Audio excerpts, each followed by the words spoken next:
પરંતુ વસ્તી પ્રમાણે અત્યારે ઓછામાં ઓછા 400 ફાયર સ્ટેશન ઓછામાં ઓછા હોવા જરૂરી છે. એનાથી જોકે ઇન્ટરનેશનલ સ્ટાન્ડર્ડ કરીએ તો પણ અમારે 1000 થી વધી જાય છે, પરંતુ એટલા નથી. અમદાવાદ જેવું મોટું શહેર છે, એમાં માત્ર 19 ફાયર સ્ટેશન અત્યારે ચાલી રહ્યા છે.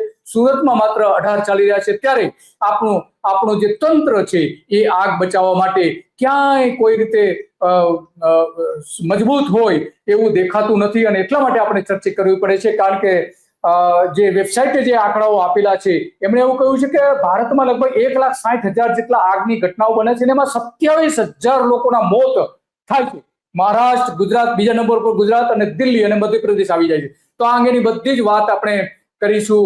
અમદાવાદના હજારો લોકોના જીવ બચાવનાર અને કરોડો રૂપિયાની મિલકતો બચાવવામાં જેનું શ્રેય છે એવા રાજેશભાઈ સાથે આપણે વાત કરીશું, અને રાજેશભાઈ આ અંગે બધી જ આપણે વાત કરવાના છે.